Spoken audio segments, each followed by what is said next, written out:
Right now, we are live. We're live. We're live. And I can say that because Jordan's not here. Usually that's his.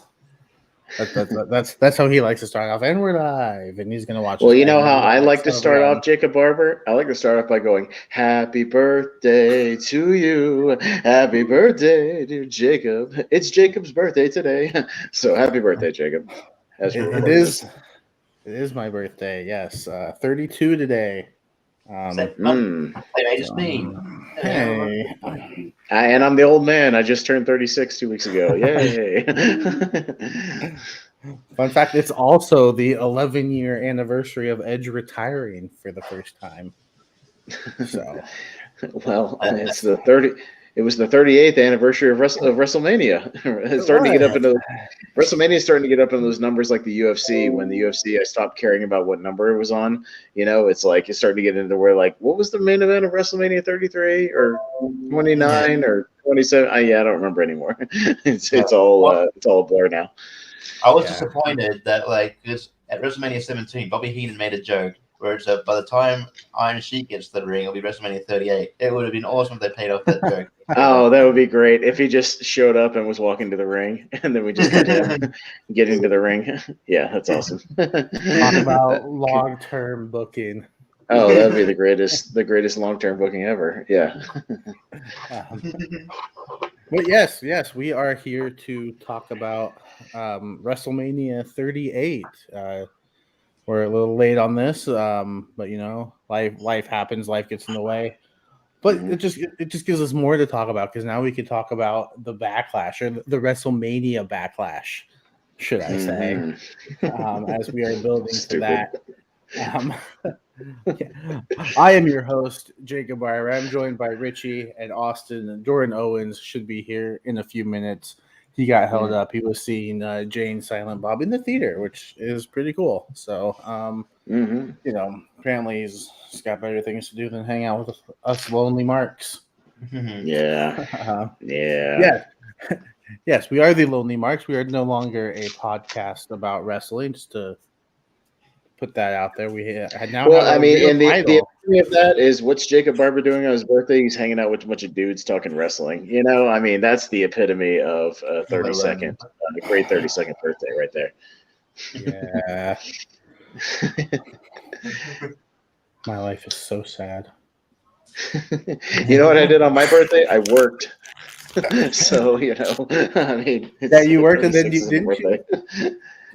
I worked and then we I worked and then we did a tournament fights that night. And we did something that night. I can't remember, but yeah, it was one of those shows. Yeah, and I can also say that this is the first time that it has snowed on my birthday in my hometown. Like we never get snow in April, and it snowed today, and it was amazing because in Washington State, most people don't know how to drive in the snow. Apparently, it's even worse when it snows in April. People even more so forget how to drive in the snow. So, you know, people didn't take their kids to daycare, which means I got an extra day off, and it was my birthday. And cool. I mean, I would have liked to work because money is nice, but who doesn't like getting their birthday off, just hanging out at home? So that is what I did, and now we are talking WrestleMania. So let's just kick off. We're not going to go match by match. That's like 14 matches to go through, but rather we'll just go through them in chunks. We're going to kick off the way WrestleMania did both nights with the tag team titles. The Usos defeated Shinsuke Nakamura and Rick Boogs in I'd say a bit of a disappointing match. I felt there was more to it. We'll get into it in just a few moments. There's a less than 7 minutes, and the Usos retained. Kicking off night 2 was the triple threat between RK Bro, Alpha Academy, and the Street Profits, which saw RK Bro retain, and then in the aftermath, we saw Gable Steveson jump in the ring. So that was a little fun. And then the women's tag team titles, we saw new champions, and I will say I was right on this one. I was right on this one. We all, Jordan, Richie, and I, we all picked a different team to win other than Carmella, and Zelina. And I picked the right team, and I'm going to brag about that one because I didn't get a lot of these right. I did not get a lot of these predictions right. That was the one match I skipped. I didn't watch it because I didn't know half the people in the match. I was like, I don't know who half these people are. I don't watch Raw and SmackDown on a weekly basis just to let everybody know. And my thing, okay, every WrestleMania or Royal Rumble, I don't watch it consistently, but I kind of follow it casually. There's somebody that shows up that I don't know who they are. And so when the Usos came out and then Nakamura came out, I went, I don't know who Rick Boogs is. Who is Rick Boogs? I was like, I don't know who this guy is.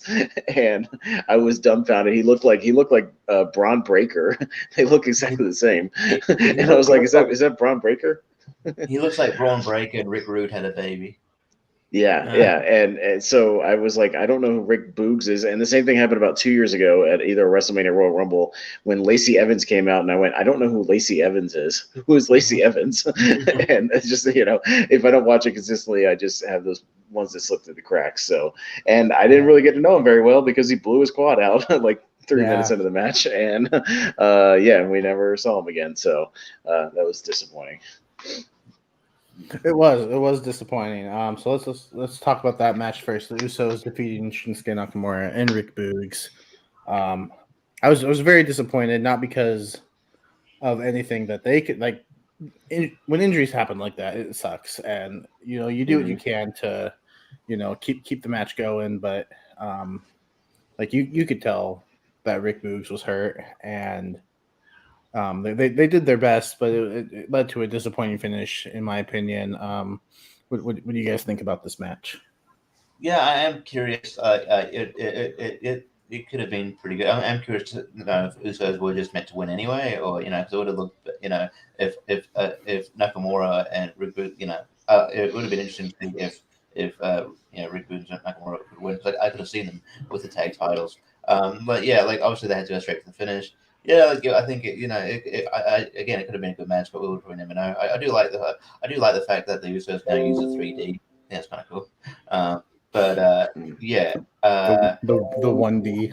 Yeah, or whatever they call it. Yeah, it's not much to say about this match because it's it just it didn't have a chance to live up to any potential it probably had. So, it's a shame for Rick Boogs. I think the Rick Boogs thing was getting over.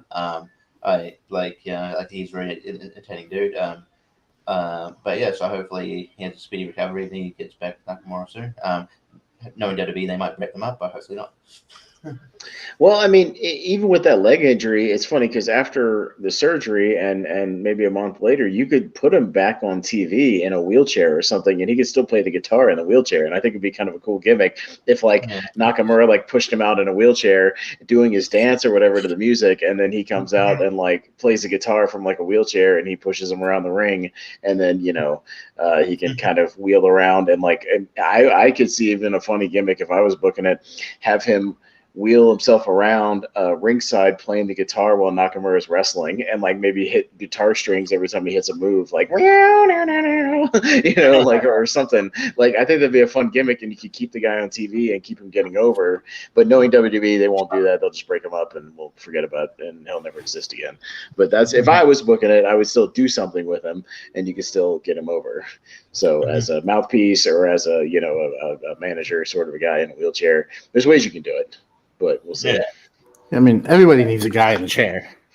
Yeah, a guy in a chair, he's the Oracle, Batman needs the Oracle. I mean, you need somebody. But I think it could be funny if he accented Nakamura's moves with a guitar, string or something. I just think that'd be a fun gimmick if I was doing it. He goes to hit the knee or whatever, and he hits it. And he goes to hit the 1, 2, 3. 1, 2, 3 or something. I think that would be funny. I think that'd be a great gimmick. So just my thoughts. Feel free to steal that, WWE. Let me know if it happens, because I won't be watching SmackDown, but let me know if it happens.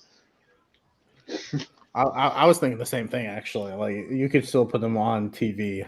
I think it'd be hilarious if he was rocking out in a wheelchair, being wheeled down by Nakamura. I mean, because after a surgery, he's got to obviously be off his feet for a little bit, but as he's healing, you could still have him in a cast or whatever, in a brace, and not standing up, walking around, and not take bumps or do anything stupid, but like there's a way you can still get him over as a character and keep him visible and still interact with Nakamura and be there, and you could work that gimmick for a while, and then eventually you build the spot where when he's actually healed, you do the spot where somebody maybe goes to attack Nakamura doing something or other, and he does the dramatic standing up out of the wheelchair, maybe takes the brace off and runs in there and kicks somebody's ass. Like there's always, that's a classic wrestling spot of somebody getting out of the wheelchair and like beating the shit out of somebody. So yeah, it's a classic spot. You might as well build up to it. Like Lindsey McMahon at WrestleMania 17. Yeah.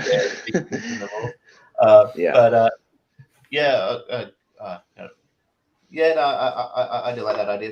I mean, they've done that sort of before. Like, on NXT. Remember when Enzo broke his leg on NXT just trying to get in the ring because he's useless. But that he's a good mouthpiece, so they trot him out in a wheelchair. Yes. So you can do it. Yeah, you can do it. It's been done before, the guy in the wheelchair, cheering his guy. You can do it. There's things you can do with him without completely writing him off completely and just abandoning him. That's all I'm saying. Yeah. So hopefully they do something with it. Yeah, and hopefully they'll do something with Gable Steveson soon, other than just his spot after what I thought was the better tag team match of the night between RK Bro, Street Profits, and the Alpha Academy. They're really pushing this guy, aren't they? They're really. Don't worry, Richie. He'll be doing combines in NXT in no time and not learning how to wrestle. He'll just be doing, sprints and bench presses and things in no time and not knowing actually how to work. So in time. Yeah. Well, he knows how to wrestle. He just doesn't know the WWE style of wrestling. I'm skeptical every time they bring in one of these guys and think he's going to be the next Kurt Angle when there's only ever been Kurt Angle. Like Kurt Angle is Kurt Angle, and I don't think we'll ever see anybody or Brock. I mean, to be fair, but somebody who would pick it up that easily because they just don't train guys like that anymore. They want them to be these workers instead of building a work a set of moves or a style around that wrestling. They just want them to be like every other worker. So he's going to be like every other dude, just doing stuff when he should just be going in there and smashing guys and being like Scott Steiner or something, just suplexing people all over the place, or Taz or something, just suplexing dudes left and right and just beating the crap out of them. Like that's what he should be doing. But you watch, he'll be on there trying to do top rope moves, next time he's out there and not working his strengths. Who's like a good case study for like, good example for like the sad indictment of the WWE Performance Center is actually Ty Conti. If you look at Ty Conti, like Ty Conti in NXT, like you're like, oh, these people are rough. She's not really good. Again, she doesn't have much wrestling experience. Went to AEW, she improved dramatically. It's like what happened between like surely she should have improved on NXT, but no, they don't WWE don't teach people to be better wrestlers. They just pretend to be good athletes. They just teach them to be athletic and to do moves. But now she's at AEW, like, oh, she's a good wrestler because she was able to improve and be at proper training. Yeah, she's probably getting in the ring before shows and getting taught by some of the veterans around there how to work and actually how to like be a better worker and a better wrestler. So not just a better performance artist or whatever you want to call it, whatever they're cranking out of NXT nowadays. Just I mean, like I feel like Gabe, like he's impressive. I feel like I obviously haven't heard him talk yet. Maybe he needs a mouthpiece. I don't know. But yeah, we'll see what happens with them. But like, I feel like fans can also smell when like the WWE are pushing someone way too hard. So he might get a lot of backlash, not WrestleMania backlash, but just general backlash.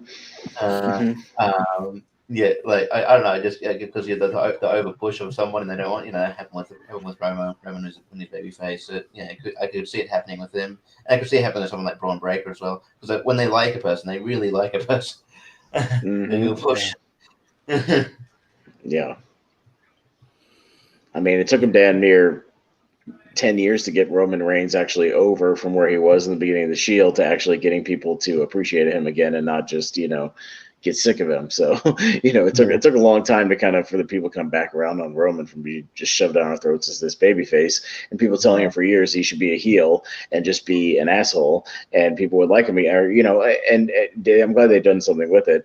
But people liked him when he was people like a good badass heel, a silent badass heel. That's kind of how Batista got over in Evolution too. Yeah. He's just this big animal that comes in there and smashes guys and does it in a cool way. And people, he's still a heel, but people start to like that.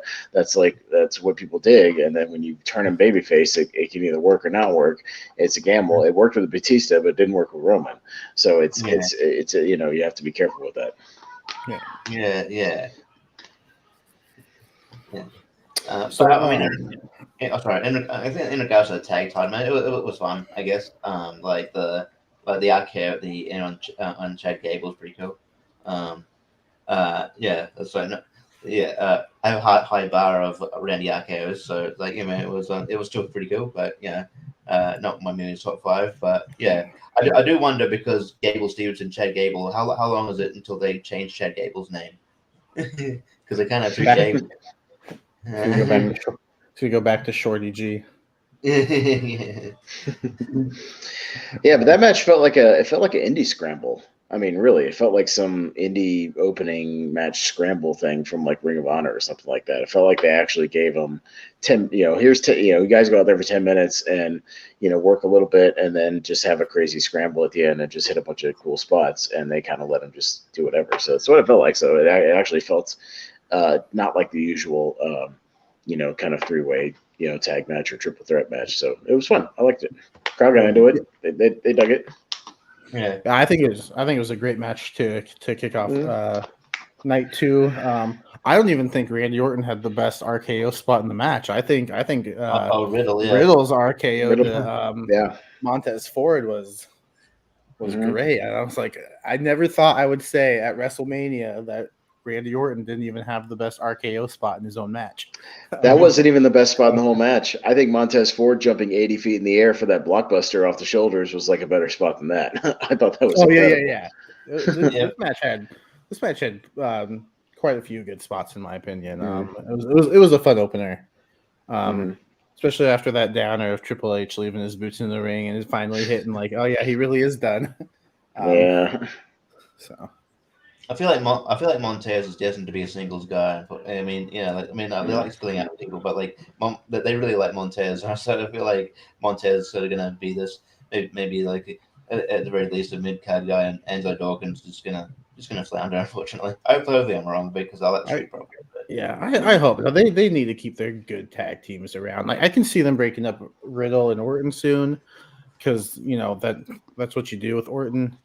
You team him up and then he turns. But like the Street Profits, they're an established tag team, and their tag team division is already weak. Like if they're really gonna unify the tag team titles, I mean, then I think you need to keep your good teams together. You need to keep the Street Profits, Alpha Academy, keep them together. Keep Rude and Ziggler together. The Mysterios, keep them together. Don't break them off. Even though it looks like after tonight's Raw, Dominic might not. Well, that sounds like a good transition to go into the Mysterios Logan Paul Miz match. Am I right? Yeah. We can hit that one. Let's hit on the women's tag team titles. I'll let you guys say that because I skipped it because I didn't know anybody in this match other than Rhea Ripley. So y'all can say Sasha Banks. y'all can talk about that. Yeah, no, this felt like your typical multi-person tag team match, where you had the scramble at the end. It felt like the opening tag team match, only with the women, and I'm not gonna say worse, but I definitely enjoyed the men's more. I think the right team won. I think Sasha finally winning at WrestleMania is great because she was 0-6 going into WrestleMania this year. So I think it's great that they finally gave her a win. And yeah, no, I think all the teams worked well together. I wouldn't have been upset if Liv Morgan and Rhea Ripley won. I think they could have been a good team going forward, but again. But yeah, if you watch Raw, they're already breaking them up. Oh God, we just can't let anything develop, can we? Just I believe the rumor is that like Edge's faction, they want Rhea Ripley and Edge's faction thing. So yeah, I but could see like it in there. yeah, like this match is fun. It did feel like you sort of your Raw match was good more time. It felt like a multi match that they put on every WrestleMania to give everyone a WrestleMania payday. But it still is. It's still fun. I think halfway through this match I'm like, oh no, I think Naomi and Sasha are winning. I think I did I bet wrong with my my guess of Naomi and Shayna, but it was a fun match. It wasn't nothing special, but it was a cool moment to see you one. No, yeah. I mean, it was your typical multi-team tag team match. It just happened to take place at WrestleMania, so. But yeah, no, they seem to break up the women's teams a lot more than they break up the men's teams. Yeah. So, like, I would have loved to see them keep Ripley and Morgan together. Just like I hope they keep the Street Profits together and the Mysterios together, who, by the way, faced The Miz and Logan Paul at WrestleMania. Yeah. All right. Look, I'm going to say this. Am I wrong, or was Logan Paul the second best worker in this match behind Rey Mysterio? He was, yeah. Yeah. I'm on board with that. Yeah. Yeah. It's totally you know it's true. He comes out, he's basically playing himself. He's got the framed Pokemon card as a necklace, which is the douchiest thing, but it works so well for him that it's some card that's worth millions of dollars. Yeah, it's awesome. He comes in. He gets the most heat of anybody in the match. The biggest crowd reaction. He was smooth. His moves look crisp. He worked like a natural. He got the biggest actual boos and heat when he did the Three Amigos, and then not just the Three Amigos, but when he stood up on a turnbuckle and did the slow look and then did the little Eddie shimmy shake thing, and that was perfect timing. He does a great frog splash. He killed it in this match. I thought he was great, and I hope they bring him back because he's perfect. And the fact that they broke him up was stupid. They should have kept him with Miz at least until SummerSlam. That was so dumb because nobody wants to cheer that guy. But yeah, I thought he was like the second best worker in this match. I thought he was great. Dominic I haven't seen much of Dominic, but he has zero charisma. Sorry, Dominic, but you don't have any charisma. And yeah, he was great, and Miz still sucks. But Logan was awesome. Go ahead. Oh, sorry. You go, Jacob. I keep interrupting. Yeah. I was gonna say I read somewhere that Logan Paul wanted to be turned face after the match, which is why you can't turn him face. He needs to be a heel. He's a natural heel. Because he knows his own personality. Yes. He's not a likable guy. So I read that, and that's why The Miz hit the skull crushing finale on him, because he was supposed to get the boos, and it totally backfired, and they actually cheered Miz like, yes, this is what we want to see. Screw that guy, even though he was a good worker. He did great in the match, and he did his job, and he did it wonderfully, I think. I think he was I think all the celebrity matches this year delivered for what they were trying to deliver. So I'm not it's hard to say which one was the best. I know which one is my favorite, and we'll get to that in just a few moments. But Logan Paul, he surprised me. I expected him to just go out there and maybe hit a few moves, but not be as good of a worker as he was. I mean, I think he did better than Dominic, and Dominic's been on the main roster for how long now? And he's had Rey Mysterio for how long now? Yeah. But Dominic Mysterio needed. I understand why he didn't, but I think he needed to bypass NXT. He needed to go to NXT. I mean, he needed to I understand why they hotshot him to the main roster, but there's just I know you can't teach charisma, but at least you'd have maybe have a discernible character. He's just sort of his whole shtick is I'm Rick's son, and you're very cliche, happy-go-lucky baby face, slapping hands, like just smiling. I don't know, it's just like, and when I see him on like the when I see him on a graphic, coming up, I look at him, he doesn't look like a wrestler. He just looks No. he looks like it looks like you just took a photo of a fan. I don't know. No, Logan looked like a douchebag indie heel wrestler, but like that was perfect for him. Like he looked like a guy I would see on an indie show that was like a hateable, like asshole little like skinny nothing heel. But he played it so well again because he's just playing an exaggerated version of himself. We all knew he was an athlete. I mean, obviously he went the distance with Floyd Mayweather. He's a great athlete. But yeah, the fact that he was his movements even in the ring, in a wrestling ring, were so smooth. Like he just was a natural heel. All of his timing, like I said, all the stuff where he was interacting, the crowd was perfect. Yeah, he was great, and I'd love to see him back for SummerSlam or something. I would actually watch it. Like I think that'd be awesome. They're totally doing Miz and Logan Paul at SummerSlam, aren't they? That's probably I think that's yeah. But again, should I be cheering Logan? I don't want to cheer Logan Paul. I liked him because he was a great heel, but I'm not cheering him. That's silly. Like that's nobody's going to cheer him. It's not, you're not, the people in the crowd are not his Instagram followers. They're WWE fans. So they're getting this all wrong. Like I understand he's got this massive social media following. That's fine. But I think they could understand that him playing a heel, even on wrestling, like I think that's kind of silly to play to that and expect people to cheer him. Yeah. What do you think, Jordan? What happened? What are we talking about? The Miz and Mysterios versus Miz and Logan Paul. What do you? No, I mean you guys kind of touched upon it. Each celebrity match kind of delivered in its own way. He was very smooth in the ring. You know what I mean? If you don't want to give him props, you kind of have to after that night. Yeah, weird decision. As Richie said, it seems like at the end of the day, he wants to turn face, and we're definitely setting up a match between him and Miz. But like Pez said, it's a really uphill battle.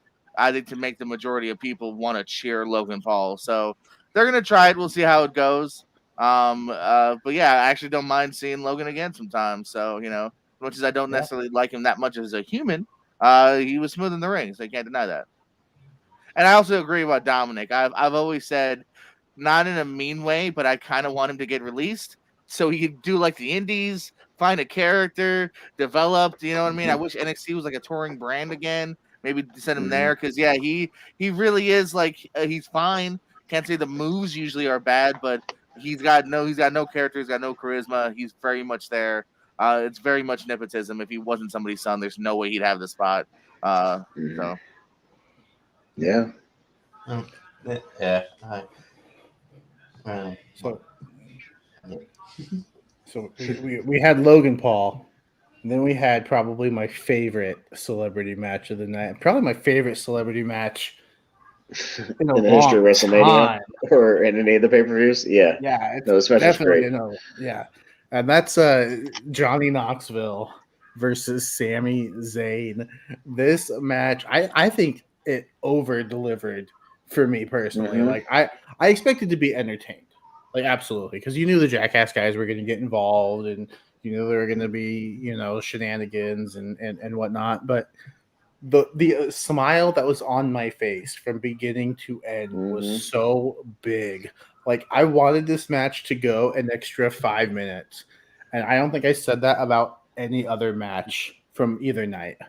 This match was great, so much fun.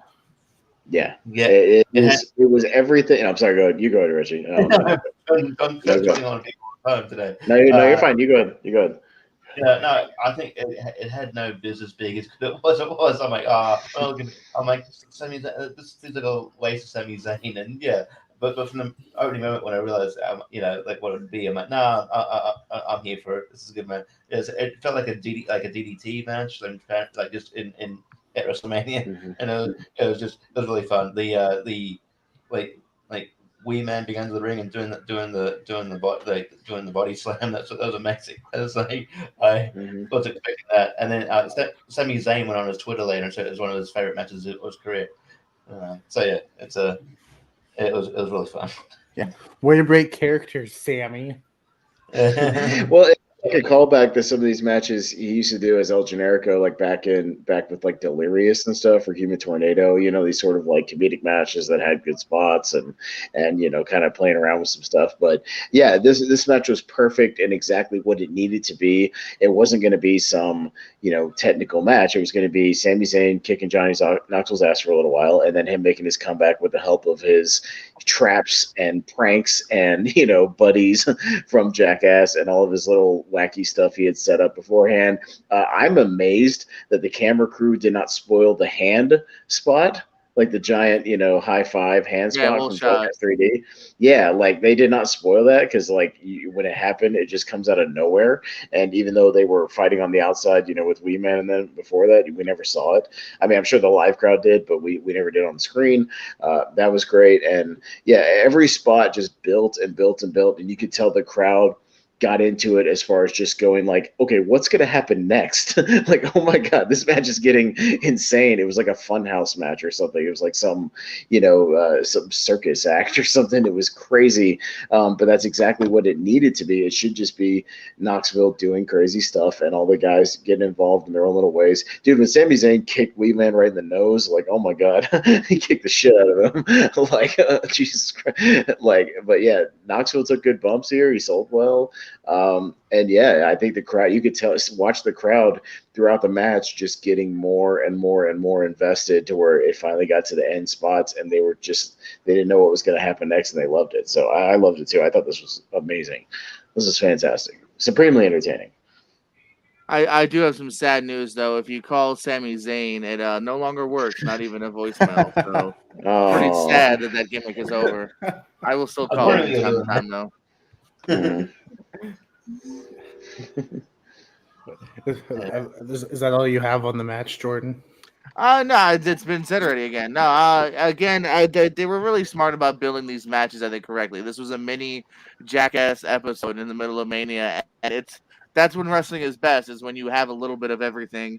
And this succeeded, man. It made you smile, it made you laugh. You had your cameos, you had Wee Man getting some, and then also receiving some, man. Like you said, really getting booted in the face. So they took it too, which is also cool. Like you can't argue that they got everything in and Sammy got nothing. Like, no, Sammy also beat them up too. Like, Knoxville got the shit kicked out of him a little bit too, which is cool. So, you got your Party Boy cameo. Like, yeah, man, it's fun. You know what I mean? Like, there is a place for this on wrestling cards, and it was a nice a change of pace. And yeah, there's a reason why a lot of people really dug this. A lot of people are saying match of the year. Well, and I haven't listened to it yet, but I'm sure Jim Cornette has a rant about this match. He probably had a I need to listen to it. I haven't looked it up, but I'm sure he had a seizure watching this match. So yeah. And so let's go to our last celebrity match that took place at WrestleMania, and that was Pat McAfee defeating Austin Theory. I don't know if I would call this like the weakest of the three celebrity matches, but you would. Just unfortunately, yeah. Yeah. Logan's was a little flashier. The other one's a little more entertaining. Like, yeah, it's not bad, but yeah. I would, but yeah. I thought Pat himself was great. I thought Pat had a ton of charisma. The crowd was into Pat. I thought all of his spots are really good. When he did the backflip off the top and then jumped back up and did the superplex, like the crowd blew up. I thought that was perfectly done. I really enjoyed him coming out to Seven Nation Army and the whole crowd doing that.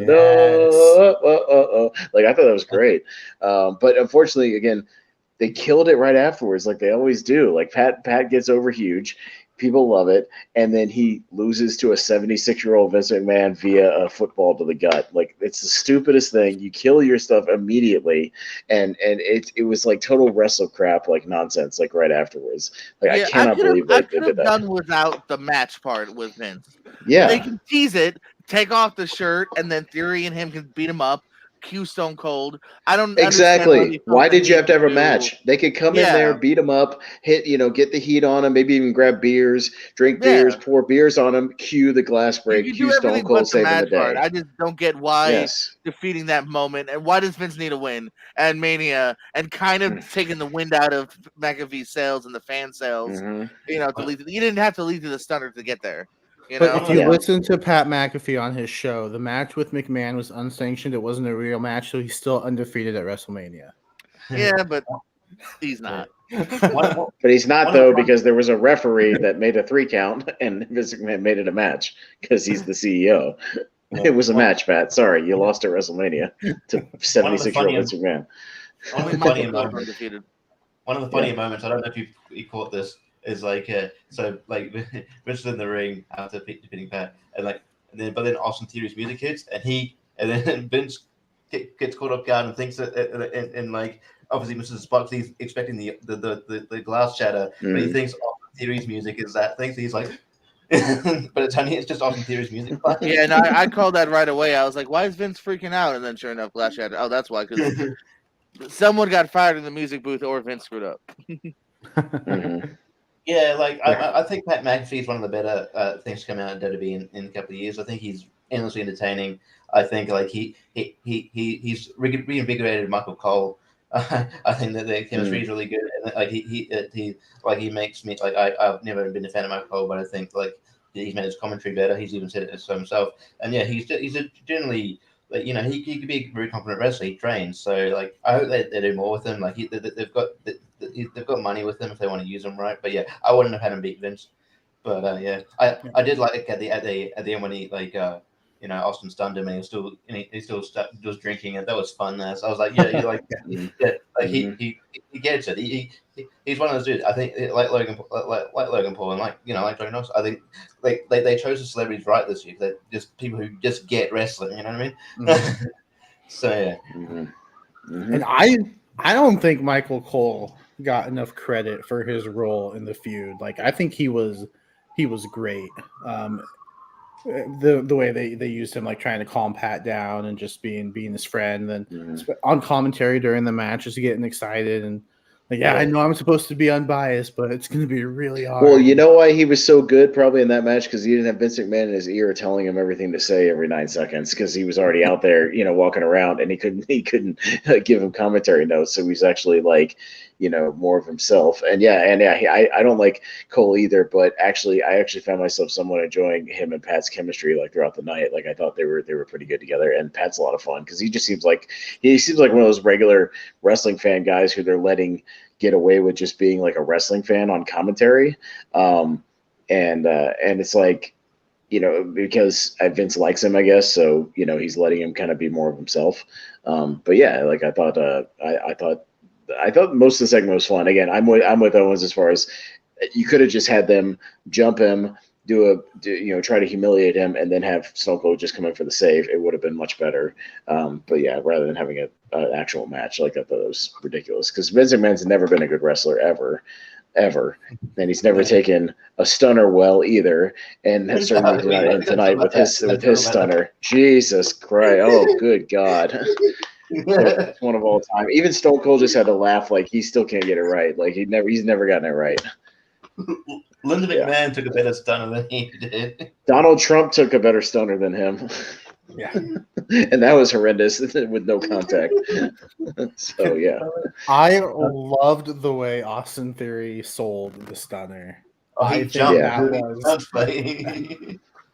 it's like a Scott incredible. I would argue it's a little overdone. I actually preferred McAfee's because he looked stunned on the way down. But well, Theory's doing the Rock where he's like, I got a somersault out of this. Yeah, everybody's having a contest on who can jump the highest after a stunner lately, or the last decade or two. But yeah, it's become a thing. Has Dolph Ziggler ever been stunned? I would love to see him take a stunner just to see the way he sells it. I don't know if they ever crossed paths because he came in kind of after Austin was already gone after his like Sheriff Austin run. That was kind of his last main run, and then he only kind of showed up every now and then. I don't think he's ever actually taken a stunner. I don't think. Yeah, I can't remember. Well, I think Ziggler would be one who would sell a stunner Backflip out of the extremely ring, well. backflip up the entranceway, Mhm. backflip onto the car. Yeah, he totally Yeah. go Shawn Michaels, Hogan. Hogan with it. Yeah. What's sort of understated as well, like going back to commentary. I think I didn't mind Byron in this match either. In this commentary, because he was being such the company guy, like, oh, you don't want to get fired. He's like, Right. I was even getting into it. I'm like, oh, shut up, Byron, you boot, like, just like, and I know Brian Kelly, Byron Saxon. He started out with me and Daggett Briggs and John Davis and all those guys doing ring announcing with us back in like 2008, 2009, doing some Florida indies. So like me and that guy go way back, and he's a good guy like outside the ring, but he's a total tool like on commentary, and they make fun of him all the time. Way to like, name drop the real name. Me and Brian Kelly. Oh, you might know him as Brian Saxon. Kelly. Yeah, Brian Saxon. Well, we woke him up with a fart one time in a van, so that was fun. It was so disgusting that it woke him up. But yeah, he's a. Well, I could also go on for 10 minutes about his ordering habits at restaurants and drive-throughs, which are ridiculous. But yeah, well, that's a story for another day. Yeah. So, yeah, all three celebrity matches absolutely delivered. I would not mind seeing any one of them back for another match, which I think we could absolutely get Pat and Logan Paul back in the ring sooner rather than later. I don't know if you get Knoxville back. I think it's a good one-time thing, but if they did something with him again, I wouldn't say no. Knoxville will be in the Hall of Fame in a couple of years. Oh yeah, more deserving than Drew Carey. That was a Hall of Fame match versus Knoxville and Wee Man. Sammy and Swoggle. Yeah, that'd be amazing. Why do I want to see that? Because it'd be amazing. We should book WrestleMania next year. Or Knoxville and Wee Man versus Super Porky and Sami Zayn.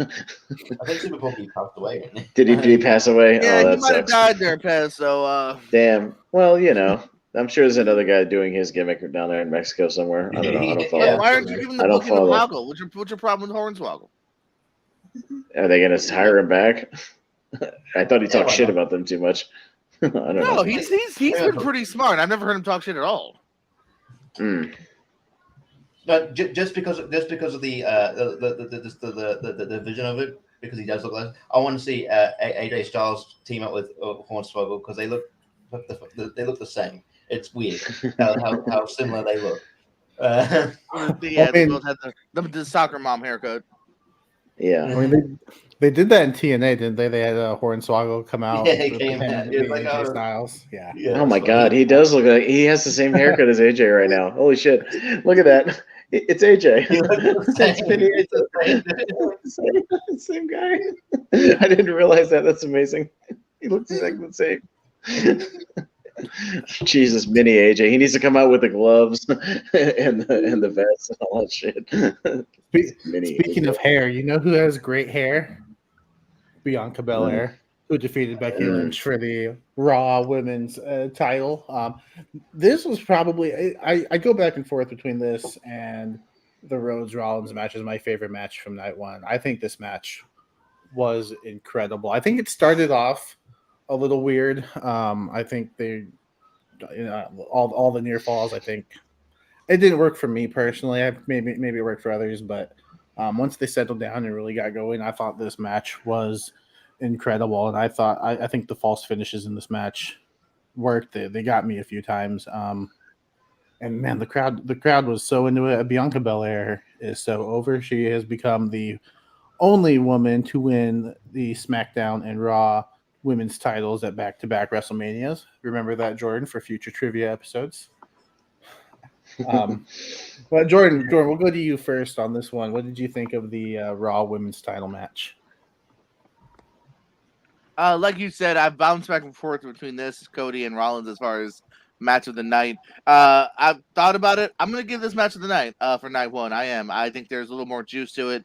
I think the Rhodes moment also helps us think that that's higher up sometimes. Not that it's a bad match at all, but I'm going to go as far as match quality, what I was most kind of slightly invested in. I don't know if it was their plan since day one with SummerSlam, but it ended up being a good story, as much as I disliked it at the time. It had actually a really good closing chapter here. So yeah, I'll admit I was with what's his face, not Sam.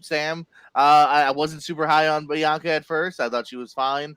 But she's starting to win any doubter over, so good for her. Yeah, this was a really good match, man. Worthy Mania match. With a nice little story behind it. So yeah, I'm all for it. Yeah.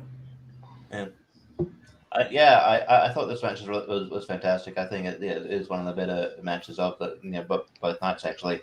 The only sort of blemish was when I think Becky went for a Molly go around and kicked Bianca right in the fucking eye, and so she had a black eye. It's a fight. You're gonna get scarred and black eyed. It's a fight. No. But this was a fun match, and the right person won. And it's interesting to see where maybe we'll get into it, but it's interesting to see where they're going after that. Because I was going to assume because of their penchant for rematches that they was going to run back Becky and Bianca again, but they're not. So but it was a really good match. Yeah, I'm sure Jordan is watching Raw as we speak, so he will. No, okay. Well, I don't know if he's going to, so maybe we'll get into that later about Bianca's next challenger. But it is not Becky Lynch. We'll just spoil that much. It is not Becky Lynch. It is not Doudrop. I don't know if you will. I don't know if you will guess who it is. It is somebody very surprising, in my opinion. But also, what do you think of this match?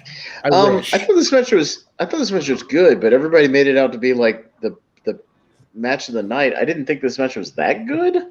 Maybe it was just me. I didn't get it as into it because Rollins and Rhodes.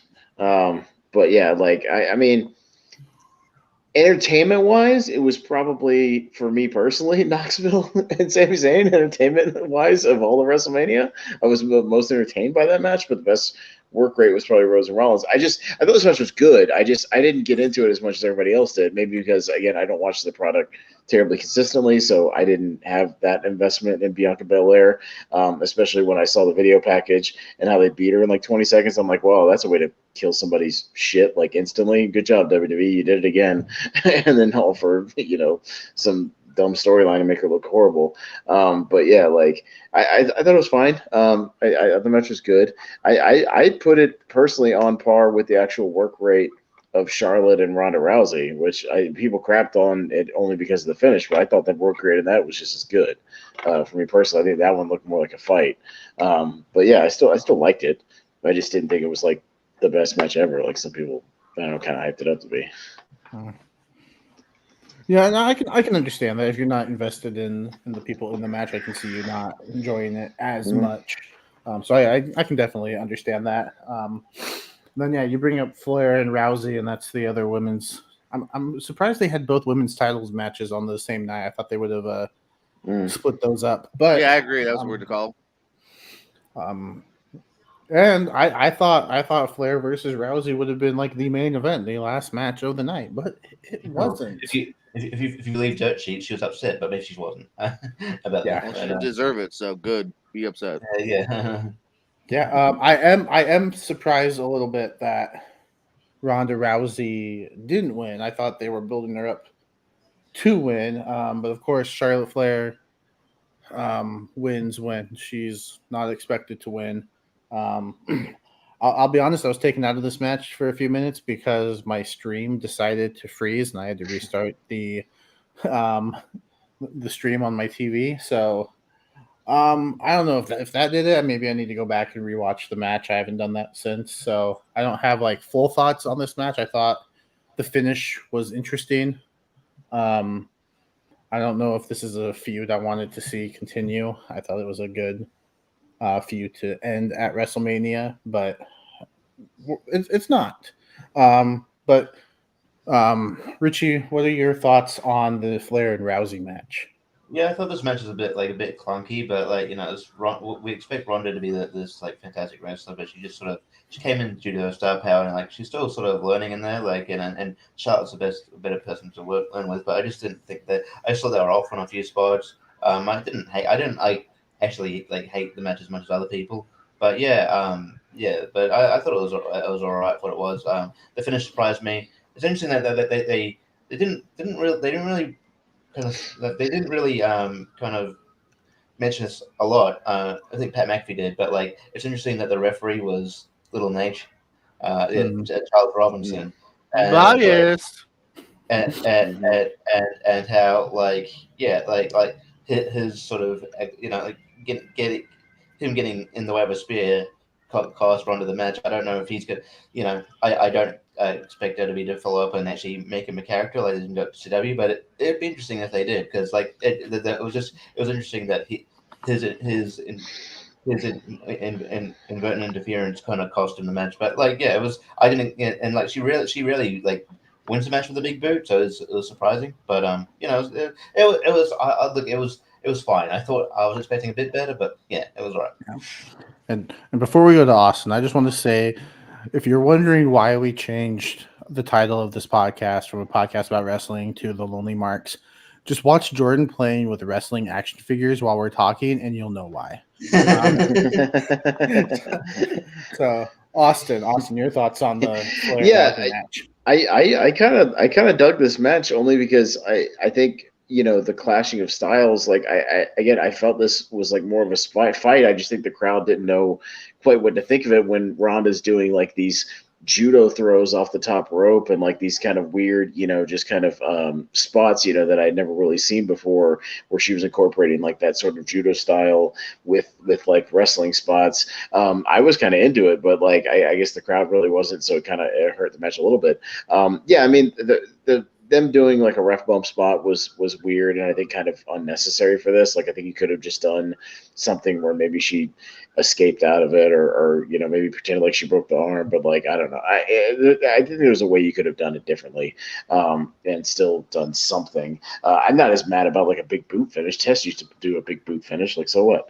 Aleister Black does a spinning kick finish. Yeah. Like what? People do kick. The Young Bucks do 8 million super kicks. A match. So like, I mean, what's the difference with a kick? Like, what? Who cares? I would argue that the Test Big Boot and the Black's Malachi Black's their finishing established finishing move, which is like most of the time the Big Boot and Charlotte doesn't finish a match. But I wasn't mad about it. It was just surprising.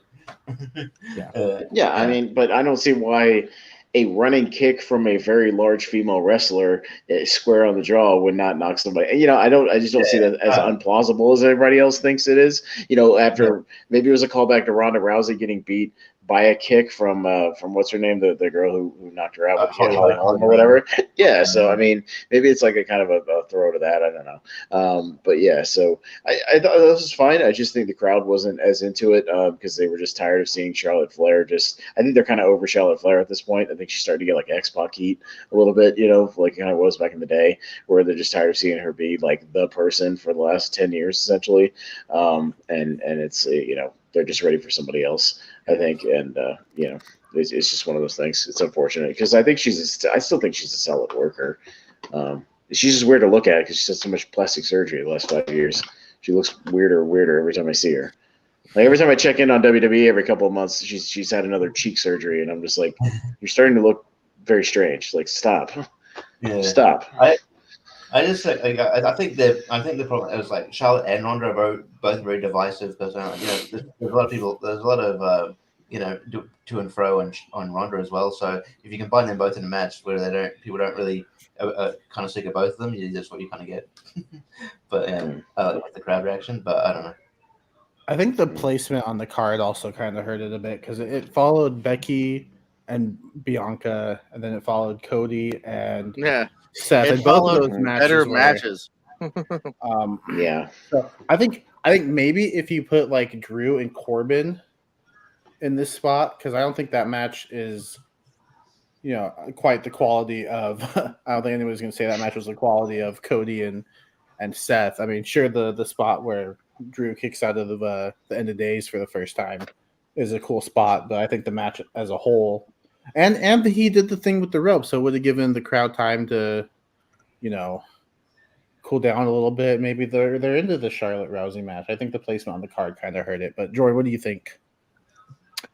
Yeah, this was one I went in with lukewarm expectations here. I am kind of having Xbox heat for both of them. I didn't think we needed to shoehorn Ronda right to the main event, but that's what you do with people like Ronda. And this is a match I just wasn't that excited for. They did an okay build whenever it was an actual just physical build, not Ronda on the mic, because that's another thing she's not doing very hot at right now. So it was fine. Is it necessarily mania worthy for me? Not really, but yeah, I don't mind the match. I don't think it was bad. Like I said, it kind of felt like something a little different than what you saw from the other one, more athletic. This one was more kind of a straight kind of fight. I actually don't mind the fact that Charlotte won. But just because it was Ronda, if it was someone else, I would have wanted someone else to win. So yeah, this was just fine. I'm kind of not really high on either one right now. I've always thought Ronda should have been, when they brought her in, the female equivalent of Brock Lesnar.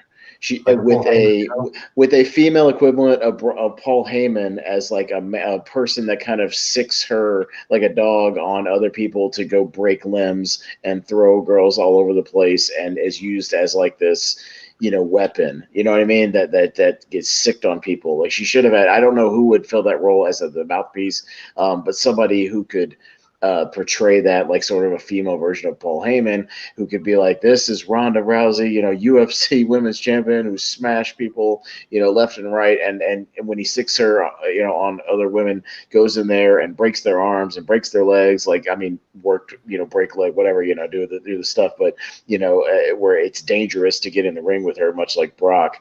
And I've always thought they should have done that. And because they didn't do that, and she was just kind of just another person on the card, they've kind of taken away that mystique of Ronda Rousey, which I think she's just kind of another girl. And now that she's just like lost at WrestleMania and she's lost other matches, like, you've taken away that mystique about her.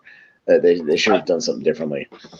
I know someone who could be a manager, but we might get into it later on. Just there's a bit of pin in that. Okay. Leo Rush. Did he retire for the 12th time yet? Yeah. Okay. He retired at the start of this podcast, and now he's not retired. All right. All right. Well, Austin, we'll let never you say never say never. Yeah, like Undertaker says. Right. Austin, we'll let you touch on this one first, because you said this was your match of the night for night one. We were all wondering who was Seth Rollins going to be. Johnny Knoxville and Sami Zayn was my match of the night for night one.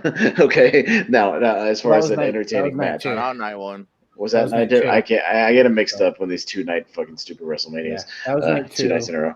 Whatever, but yeah, as far as a match, not just an entertainment value match. Rollins and Cody was good. It took a little while to really build up, but I think it's just because they were actually given, how long did it go? Like 25 minutes or something. Like, they were actually given some time.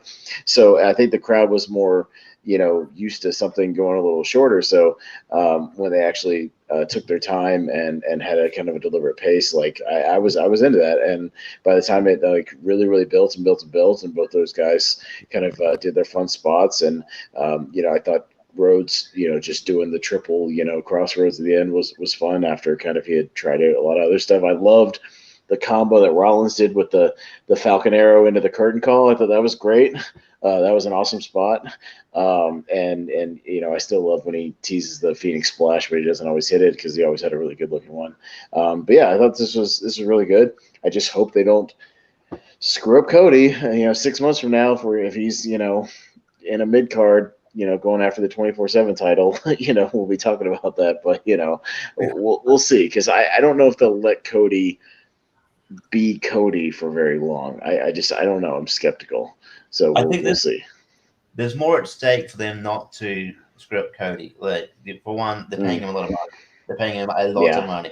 And two, like, he's the first defection from AEW to WWE. So if they ever want to get other people from AEW, like if they screw up Cody, they'll look at that and go, well, I'm not coming there. Look what happened to Cody, and it was the biggest star, the biggest star in our promotion, and look what they did to him. So I think there's a lot more at stake. That, like, I think they'll be more invested in Cody. So, and I think he might have some pull as well. So, because like his promos like on Raw have been very AEW, like sort of not centric, but it's got the same sort of feel as this promos in in AEW. So I feel like that they're kind of letting him have free reign, which is good. We'll see how long it lasts. But yeah, this match is really good. I do wonder how, like, how much of a cool it would be if like maybe the internet didn't exist, right? And no one knew that it was actually, and no one had a sense that it was going to be Cody at all. No one, not even maybe only a few people knew that he left AEW, because like the pot was great, but imagine just like the defection from AEW, like you're going, what the heck, you're sort of like when you're like when Lex Luger showed up in WCW kind of thing, just like the what like. Yeah, like that would be amazing. But yeah, this match is really good. I think Cody has proven that, he's beyond the Stardust. He's a very, very good worker, very good wrestler, and they and the WWE slept on him a lot. But yeah, and obviously Seth Rollins never has a bad match, and so this match is pretty good. It would have been a good one and done, but they're wrestling again soon, so. Of course, because we just have to run everything to the ground when you're WWE, and just I'm sure they'll have 8 more matches, and it won't mean anything by the time they still have their 8th rematch at SummerSlam. Whatever stipulation, they'll have a Hell in a Cell match, they'll have an Elimination Chamber match, they'll have a Last Man Standing match, they'll have an I Quit match. It's just every other match you can think of, ladder match, whatever, and we'll run it to the ground up there. Well, I'm not mad at this rematch because I think these two can do a lot more in the ring than they did at WrestleMania. I think they got a lot more moves in their move set that they can bring out. So I think the match will be different. I think Rollins wins that one. I don't think you have him lose twice in a row. Which will then bring up to a third match. I don't know, but I don't think Cody needs to go on this undefeated streak necessarily. I think he was the right choice to win at WrestleMania. You don't bring him back to WrestleMania to lose. I'm glad it was Rhodes and not Shane McMahon, because Shane McMahon was in town for WrestleMania. I half expected his music to hit, just to kind of troll the crowd. I'm glad they didn't do that. I'm glad the camera crew got it right this time and didn't screw it up like they did with AJ at the Royal Rumble in 2016. I'm glad I was at that Royal Rumble at the 2016 one where AJ showed up, because that was when I was still in Florida. I was there too. And yeah, I know, and that's funny because when you watch it, the crowd pops before you see him. That's because on the Titantron it said "I am phenomenal." Yeah. So the crowd popped before but they had decided to show Roman Reigns' face before they showed AJ, which was stupid. So they completely missed it. Live wise, it was great. It was great on tape. Yeah, and then I watched it back on tape. I'm like, oh, you guys screwed that up. That was amazing. Yeah. You screwed up the only that you could have just had that wide shot with the Titantron, "I am phenomenal," and everybody would have been happy, and then you could have zoomed in on it. But no, well, I think they've edited it since then. So on the replay, I think it shows the Titantron now. I'm not sure though. But I think they still show Roman's reaction. But yeah, no, this was a great match. Jordan, what did you think of Rhodes' return?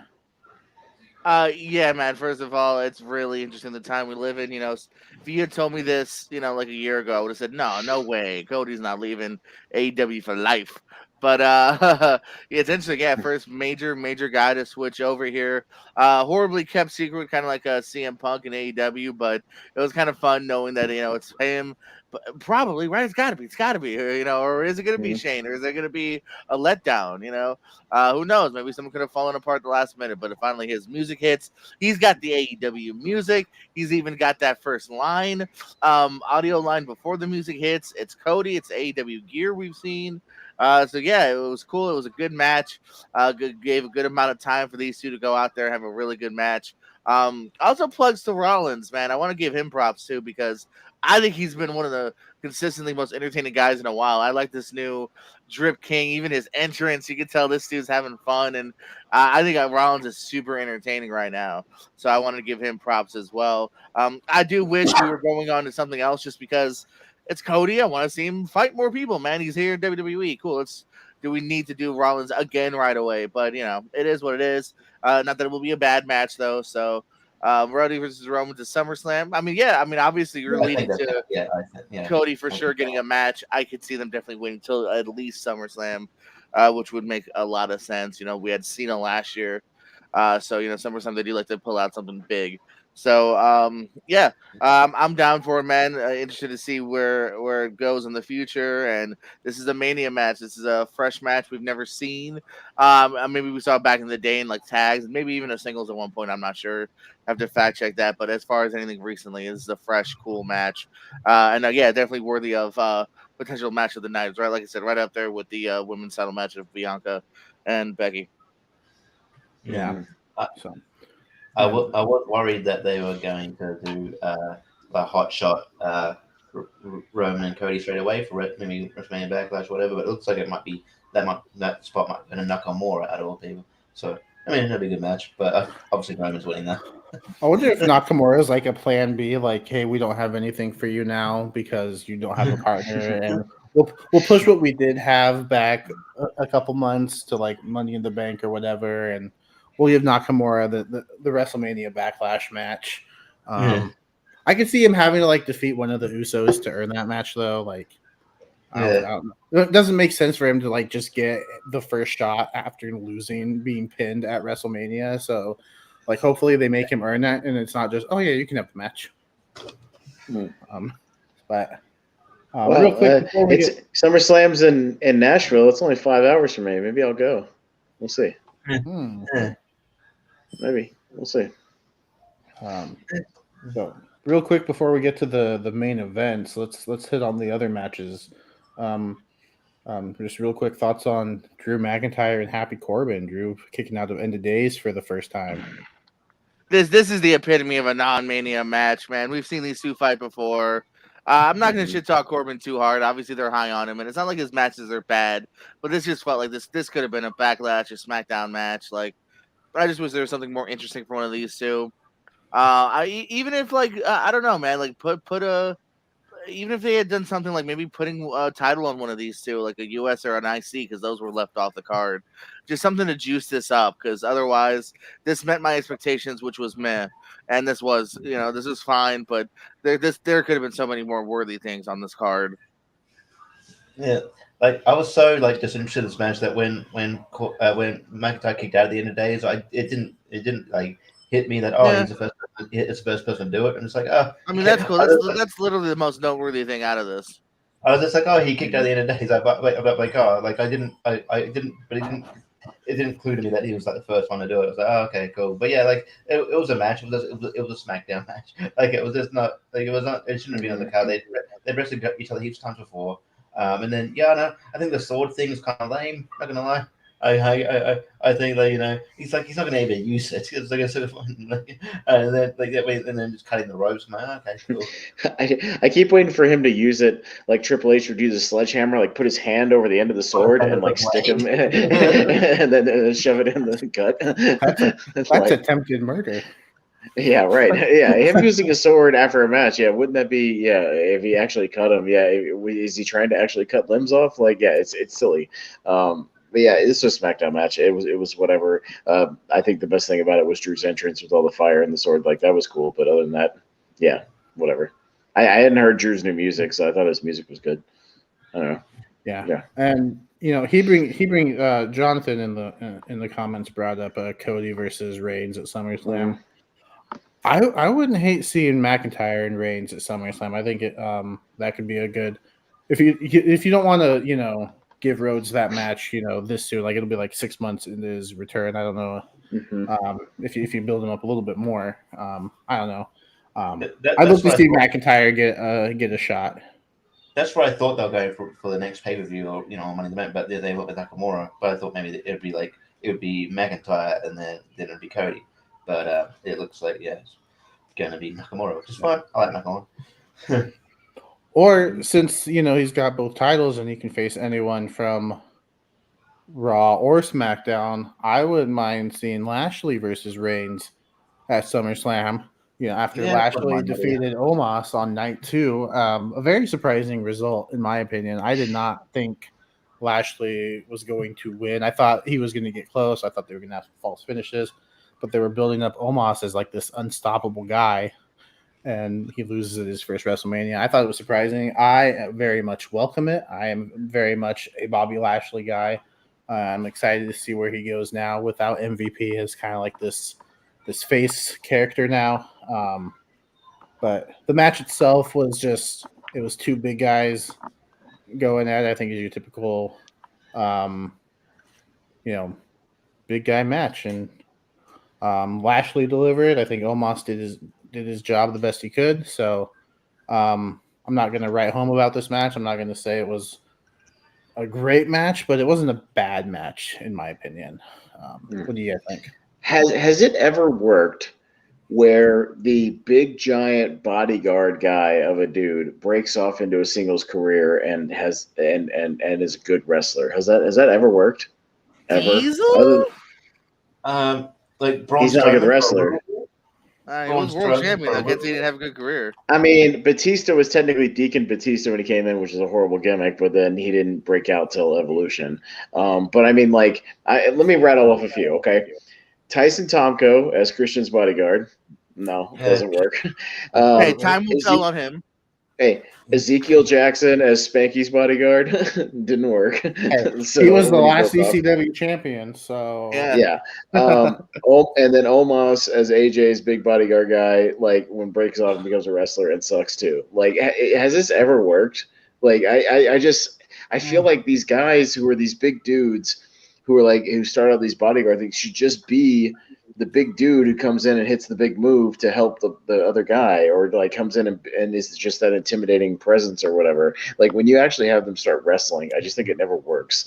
And unless they have a ton of charisma and they actually can work, but it's been one of those rare things I was just thinking about the other day. Like, yeah, I mean, Diesel might have been the most successful one, but Kevin Nash is not a good wrestler. Like he's he got by, he's charismatic. Yeah, he got by because he's a cool looking dude and he's got some charisma, but like, yeah, he's still not a good worker. So I don't know. Maybe somebody will let me know in the comments if it's ever actually worked. Again, other than I guess Batista, because was kind of like the big bodyguard guy, sort of for a little bit with the Deacon thing, which was stupid. But yeah, I will make this proclamation right now. If Omos is around in 5 years, I will give the three of you what's ever left in my bank account. You guys can split it. Because, yeah, I don't feel like this dude's going to follow in the footsteps of a Tomko, of an Ezekiel, of a Heidenreich, of a Johnny Gonzalez. Like, they're going to push. He's been pushed hard. He's already lost momentum because he lost to Lashley, which, yeah, like Richie said, was kind of surprising. I wanted Lashley to win, but I was like, all right, well, they're super high on Omos, and then it didn't happen. He's with MVP. That's going to last a little bit. Sucks to hurt business. It looks like it's had its final nail in the coffin now. But then again, it's WWE, so they'll be back together in a year. So unless they fire Cedric and Sheldon. But yeah, this was, again, it's whatever. It was a very last second kind of match. I'm glad Lashley got on the card. I figured Omos was going to. I thought maybe they were just going to throw him the Andre Battle Royal again. And have him win that, but they had got his own singles match again. I wish other people had a match. I wish Ricochet and the IC title were on this card and not an Omos Lashley fine match that really could have been saved for anything else. That's just me though. Match was okay. All right, I found an article, guys. Real quick, just a real quick side tangent. 10 best wrestling bodyguards who became stars. Let's see if any of them are good wrestlers, okay, or if any of them are decent wrestlers. All right, so number 10, Diesel, Kevin Nash. Again, a star, great wrestler. Brodus Clay, pretty good worker. But everybody forgets he was Del Rio's bodyguard, but nobody remembers that. So I think it fits your argument that he's not a good worker. I've seen him wrestle in the way recently, and he sucks. Yeah. Virgil, definitely not a good wrestler. So there's another one. Technically, Big E as AJ Lee's bodyguard. Yeah, I guess. But people, again, do people remember that? I don't know.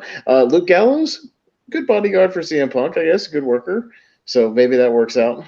But that was more of a faction thing, I think, than a straight bodyguard role. But okay.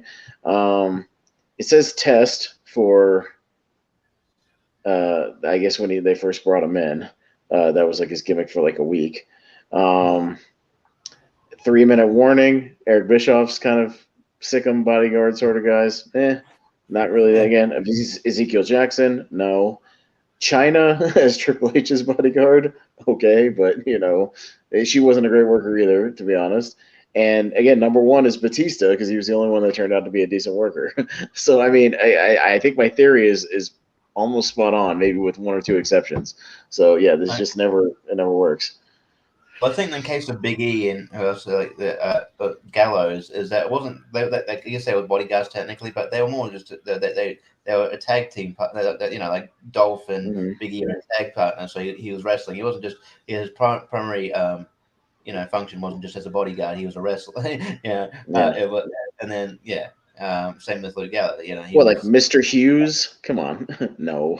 He was bad. He was bad.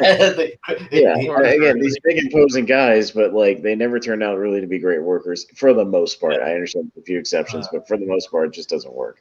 So yeah. Chris Jericho buries Mr. Hughes in his first book. People forget that he was with Jericho for like a month. Yeah, people forget that. Yeah, that was a real thing. When he was when he just came in. But yeah, anyway, sorry, side tangent, but it's just an observation I had that ties into that match because it just doesn't work most of the time. So yeah, nobody cares. We're seeing that in AEW now too with Wardlow, and I hope that works out because I like Wardlow. I don't think we've been able to see enough of him other than the power bomb symphony. So hopefully we're able to see more of what he can do if he can do more. So yeah, I think you're right. Most of the time, it doesn't work. There's a couple exceptions as far as charisma and character work go, but as far as being a worker, and I understand why they broke.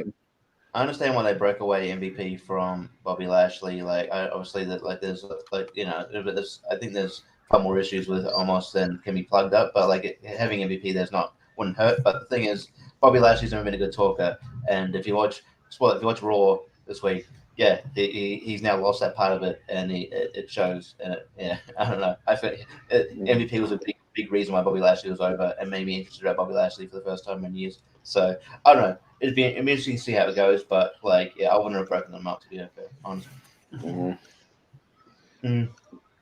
All right. Well, I think my favorite spot of Ezekiel Jackson ever as a bodyguard, again, it was his best spot he ever did, was when Triple H hit him with a chair in the back and he just no-sold it and spun around and went face to face and smashed him. That was his best spot. And that's what the bodyguard should do. He should no-sell whatever and just do those spots, and they shouldn't actually wrestle.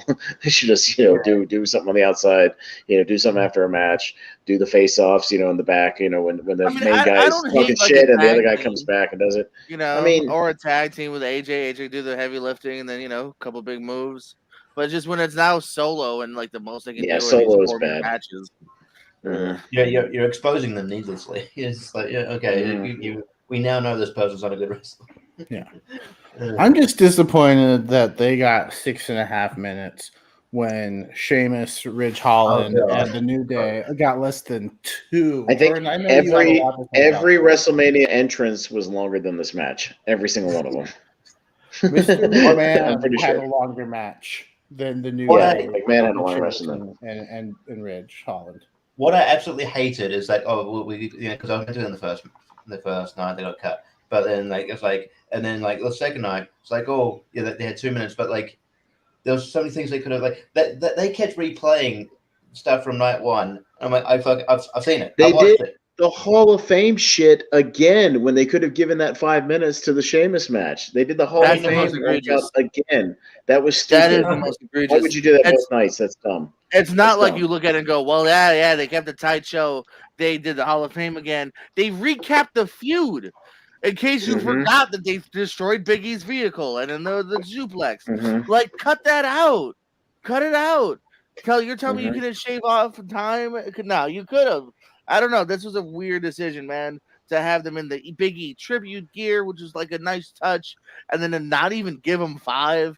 It doesn't got to be long. It is kind of a random tag match to showcase for top guys, but I mean, a minute and a half, it's so defeating and almost pointless. You might as well cut it and put it on SmackDown the night before. It's not just that the time got cut. New Day got squashed. They didn't do shit. Yeah, true. Yeah, on top of fucking geeks of the week. They put Big E's tribute gear on and then get smashing them. And fucking what a bunch of geeks! Like those, they've killed everything about Kofi Kingston and those guys. You can't take them seriously He had a anymore. world But champion King of the Ring. Not even here's lasted another 2 minutes. alternative. Here's another alternative. Didn't they have a 2-hour pre-show with nothing but video packages?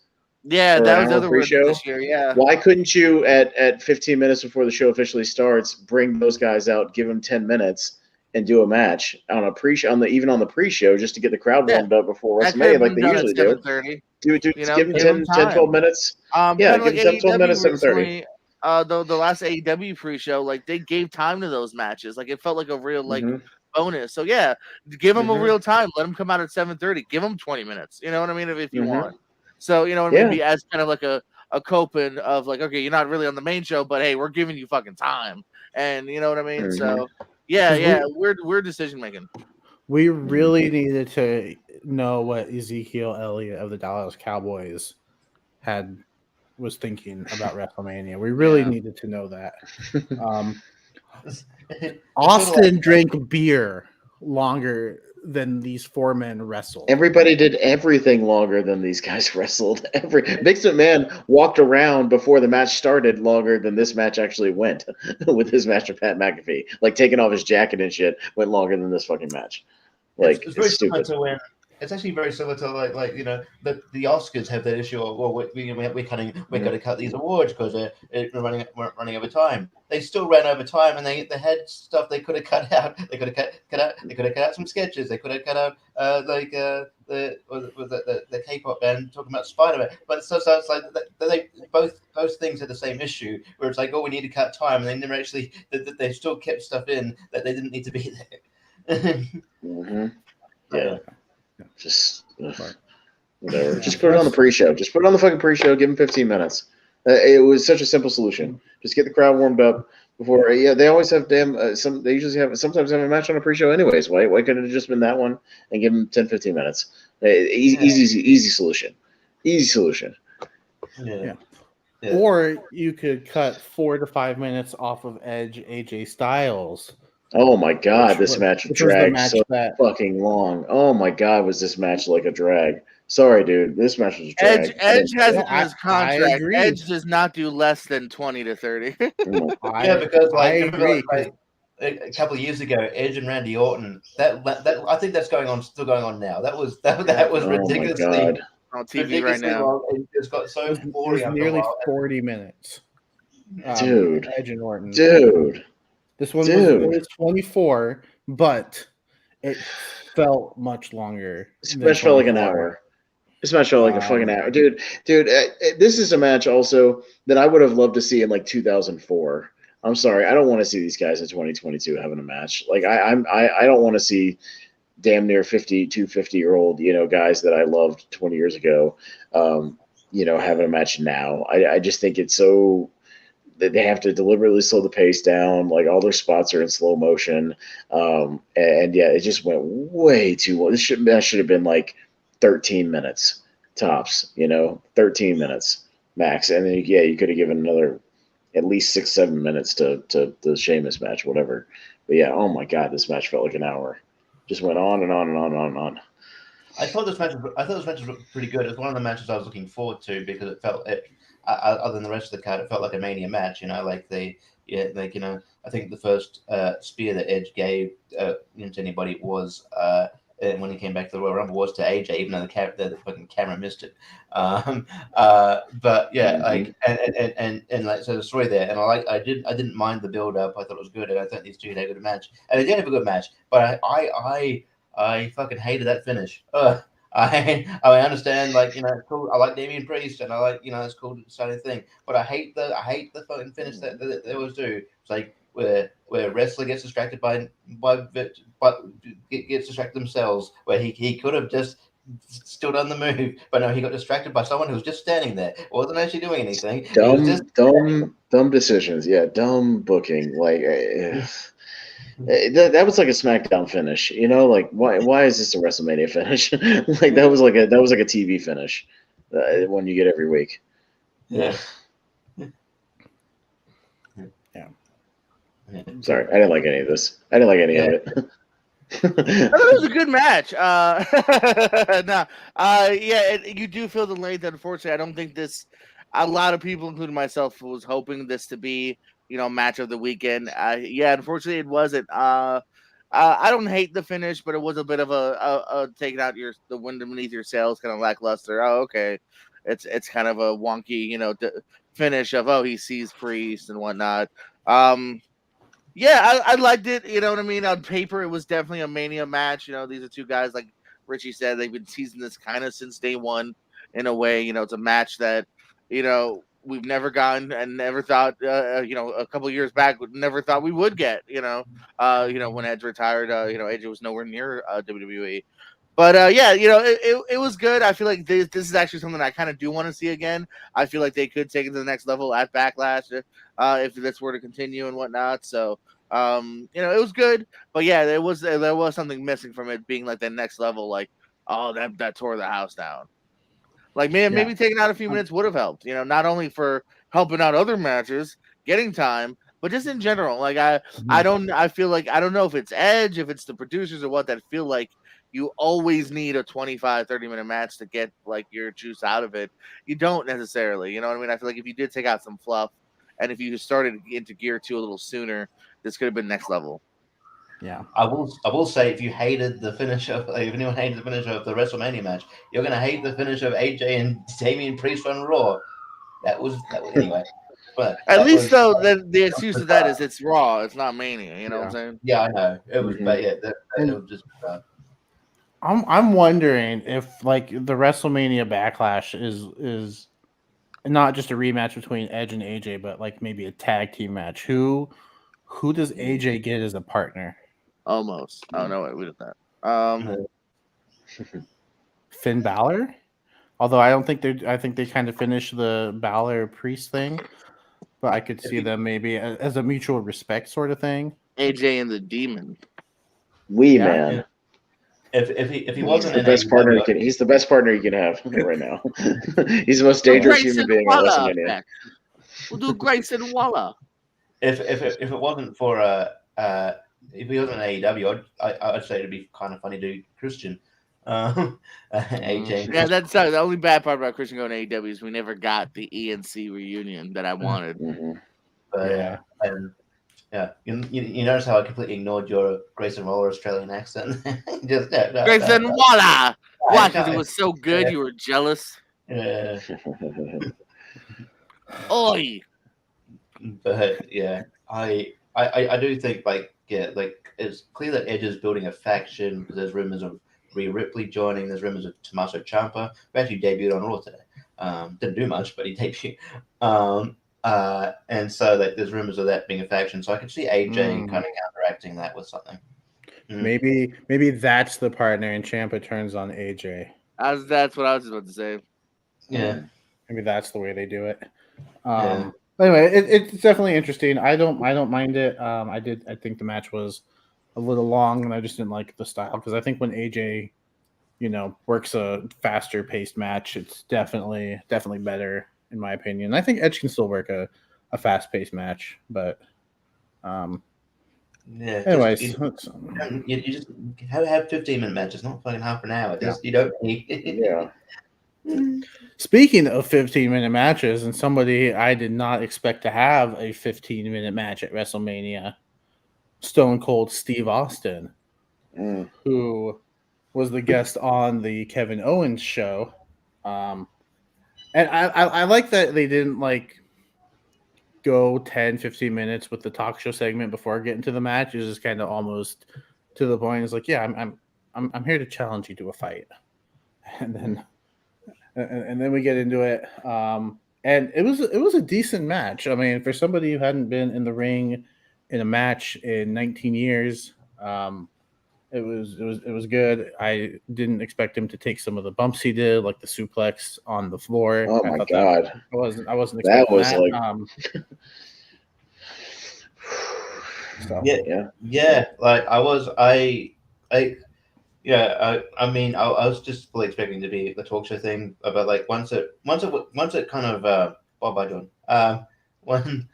once it like I knew it was like the sort of main eventing the show. I was like, okay, something's happening here. And yeah, like, I think full credit to Kevin Owens. He obviously gave him a lot. It wasn't going to be like a classic or anything, but it's a cool nostalgia kind of thing. I do kind of have a thing, like, they can't keep trotting these people out every year just for a nostalgia pop. But it was cool to see him wrestle, and full credit to Kevin Owens. I think he played his part really well here, and no, it was a fun surprise, fun match.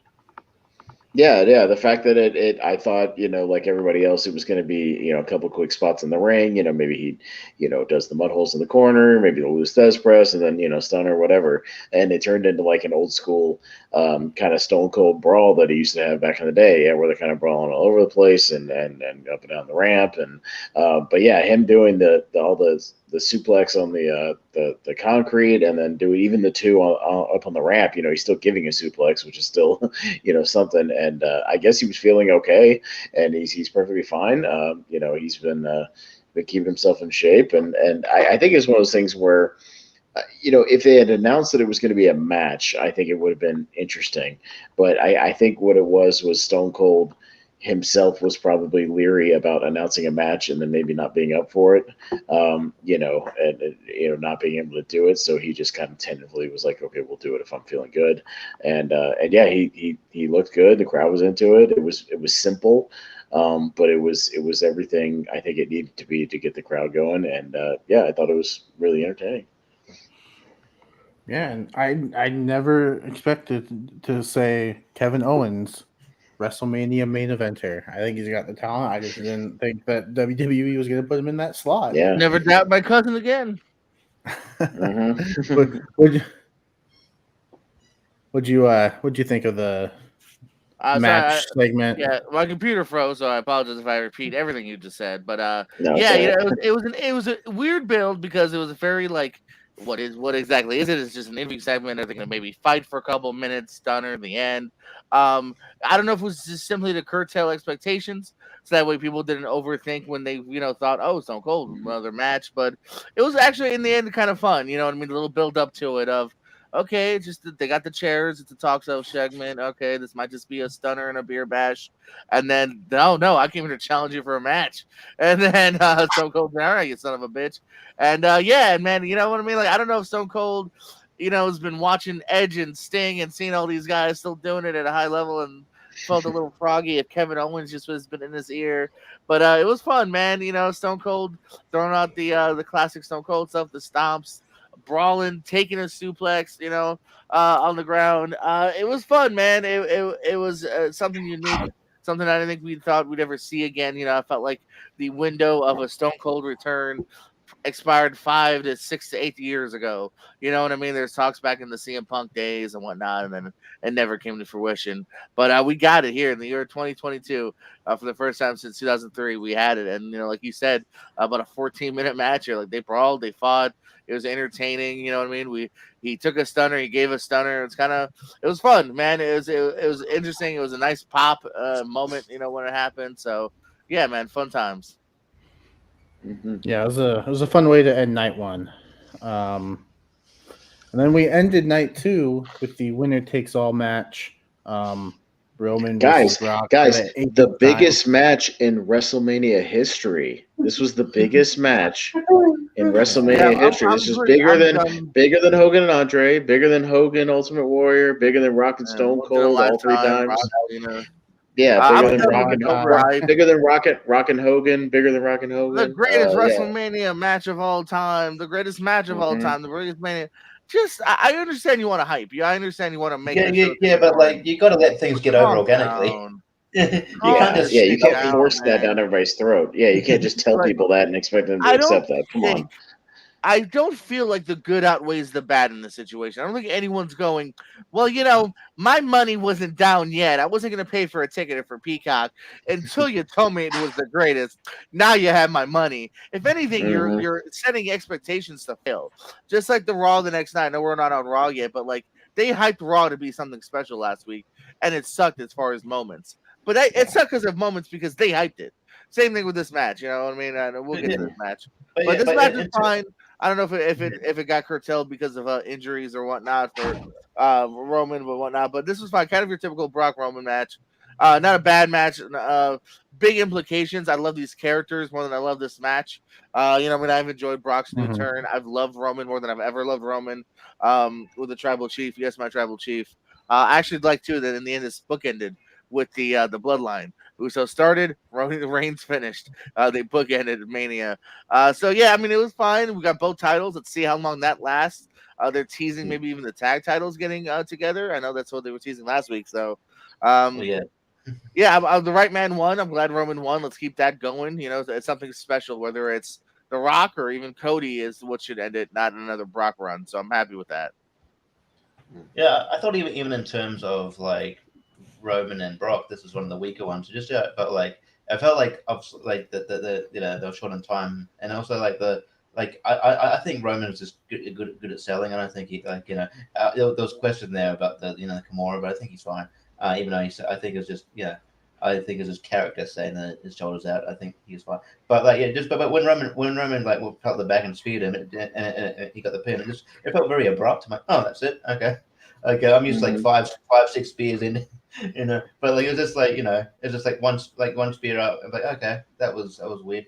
So I thought that's why I thought initially he was injured, because I thought they went right to the finish like they did with the tag match earlier. But no, this was fine. It's just I wouldn't be that fussed about it being fine if they didn't hype it up as being so, massive. But that's what they do. That's their marketing tactic now.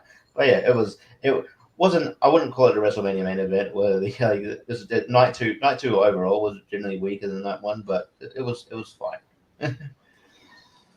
Look, this was every big man WWE main event we've seen in the last 3 years. It's the two guys going there. All they hit is quote unquote finishing moves, which don't mean jack shit in WWE anymore. A finishing move used to mean something, but Jesus Christ, every one of these matches, whether it's any combination of Brock, Braun Strowman, Goldberg, Roman, Samoa Joe, whatever, any of the name your big man, Bobby Lashley, whatever, it's these two guys go in there, they hit nothing but finishing moves over and over again for 10 minutes, and then somebody finally gets it. This match was the exact same. They go in there, Roman spears, Superman punches, F5s, more spears, more Superman punches, more F5s, finish. It's the same fucking match. I'm done with this match. I'm done with this. Like Brock Lesnar matches back in the day, he would work somebody.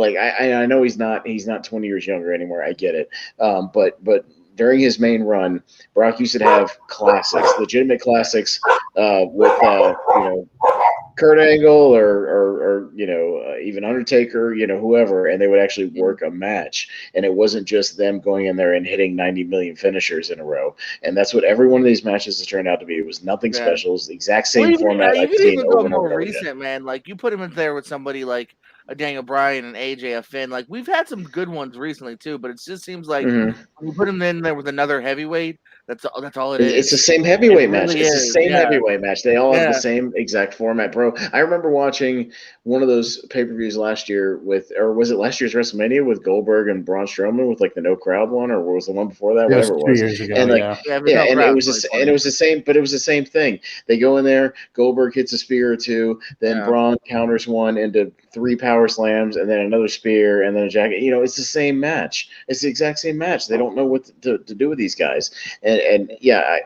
Brock. Yeah, again, I liked Brock's match with AJ because it felt like a fight. It felt like AJ was legitimately fighting for his life, and it was good. And they worked a match and some psychology. But this match was the same as every other match. There was nothing special about it other than the unification thing, whatever. Which again we've seen 20 times before in WWE, whenever they unify titles. So that's nothing new either.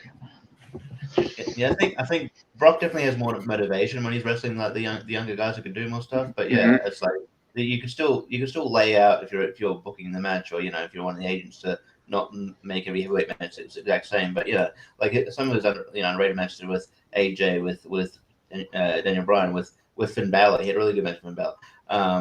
It's just but they don't realize. I don't know if they don't realize, or I just don't care that Brock's strength is working with these smaller guys, and then they keep giving them to Roman and all these like super heavyweights, and it's the same match. Like, yeah, you can't really get.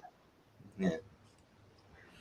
I mean, if you look back at all those matches before the Cena squash at SummerSlam, like all of those matches were great in my opinion. Like his return match with John Cena, even though I think Brock should have won that. It was a very odd booking decision in my opinion. His matches with Triple H were pretty good. His match with Punk was good, and then the streak match was a little clunky. It was long, and Brock beat Cena in his first match back. No, he didn't. Cena won. That's that Extreme Rules or whatever match. Extreme Rules 2012. Cena won. Yeah, it was a FU on the steps. Yeah. Yeah. But it's like those first few matches that he had when he came back were great, and they were like 20, 25, almost 30-minute matches sometimes. And then I don't know, like if he just was like, all right, well, I'm getting paid, and that's all I care about now. I mean, his character work now is a lot better than it was. Yeah, that was the weird thing I was saying. Like, I was behind these characters, but not this match. Yeah. I mean, like the characters made it feel like a WrestleMania main event. Like I want to see this match, and then the match happened, and you're let down because it's Roman versus Brock from WrestleMania 34 or whatever, 33. It's Roman versus Brock from 31, and like it's the same Roman and Brock, just one's a heel and one's a face, and in reverse. I don't know, like it didn't, and the ending just didn't. The end of WrestleMania where he's just holding up both titles, like. I felt like something was missing. Like there was something more that could have happened, and I don't know if there was more that could happen. I just think we were all kind of like the match because the match was just fine. If the match was a barn burner and like he held those titles, I think we would have been complete. You know what I mean? But I think because the match was just fine, we're like, okay. Well, I remember thinking, I was like, oh, it's not even midnight yet. Well, 9 o'clock for me, midnight for you guys. It's like. It hasn't even been 4 hours yet for night 2. Like, what else is going to happen? I thought was the point of making it 2 nights is that it was supposed to go 4 hours. Well, I think night 1 went about 4 hours. So, but it was like, there's more time. Like, what's going to happen? And then just nothing's going to happen. I'm like, oh, okay, we are done. It needed more pyro around the stadium. That's what it needed to make it really feel special. Yeah.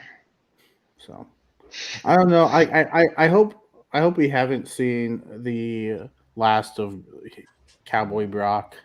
I don't know if he needs to go after Roman in the championships anymore, but I'd love to see him back in some capacity.